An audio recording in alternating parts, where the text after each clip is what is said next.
जिलास्तरीय जातीय प्रेस दिवस पालित आज जिलापाल कार्यालय सद्भावना सम्मिलनी कक्षठारे जिलास्तरीय जातीय प्रेस दिवस अतिरिक्त जिलापाल श्री ज्योतिशंकर राय अध्यक्षतार अनुष्ठित होती। अवसर में मुख्य अतिथि भाव जोगदे मान्यवर विधायक जगतसिंहपुर श्री अमरेन्द्र दास उपस्थित रही समस्त गणमाध्यम प्रतिनिधि मानक प्रेस दिवस शुभेच्छा जणाइबा सह कहिथिले जे निरपेक्ष गणमाध्यम हेउची सुस्थ समाजर सूत्रधर। समाज में घटुवा प्रत्येक नीति अनीति उन्नति अवनति एवं विभिन्न विषय उपर देखा जाउथुवा मत और भिन्न मत को लोकलोचन को आनिबा हेउची गणमाध्यमर दायित्व। एई दायित्व को जे गणमाध्यम सठिक भावे तुलाई जनसमाजर विकास सहित एक सकारात्मक परिवेश सृष्टि करिबारे सहायक हुअंती सेमाने हेउचंती वास्तव में गणतंत्रर जाग्रत प्रहरी। सेमाने कोनोसी भाबरे प्रभावित न होई सत्यर अनुसंधान सठिक खबर पहुंचाइबाकू उपदेश दिथिले। प्रेस काउंसिल ऑफ इंडिया द्वारा घोषित ए वर्षर थीम भ्रमात्मक खबर प्रसारण वृद्धि रे गणमाध्यम विश्वसनीयतार संरक्षण उपरे आलोकपात करबाकू जाई विधायक कहिले जे गणमाध्यम चापर बशवर्ती न होई सठिक खबर प्रकाश कले समाज रे सुधार आसीबो।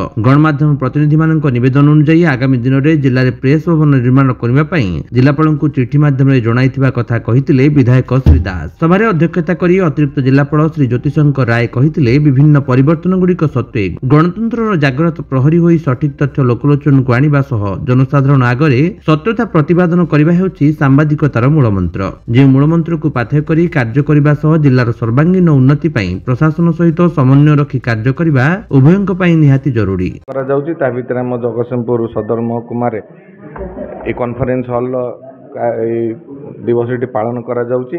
मु आशा करिवि निरपेक्षतार सहित स्वच्छतार सहित संवाद परिवेषण हबो एवं ए परिवेषण स्वच्छता आनिबा पई सरकारकर गोटे बड़ भूमिका था। जदि सरकार विगत दिन रे हमें पाखरु देखिचे जदि किए स्वच्छ न्यूज प्रसारण कला तार कंठरोध करने पछे जाइना से न्यूज चैनल को बंद करने व्यक्तिगत स्तर में घर रेड करने भली आरंभ कर विभिन्न व्यवस्था करा जाइछि। किंतु ये हूँ लोकंगर सरकार मोहन माझींकर सरकार।